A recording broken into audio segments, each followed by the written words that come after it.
Hemoptysis in a smoker who is over 35 and losing weight. Persistent cough is lung cancer until proven otherwise. That is the diagnosis you cannot miss. Other causes exist: bronchitis, pneumonia, pulmonary embolism, tuberculosis, which is still prevalent globally.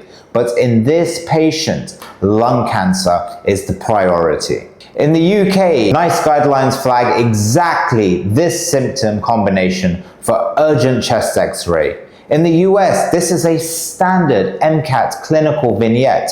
If you know what to look for before medical school, you do not just pass the interview, you actually understand medicine.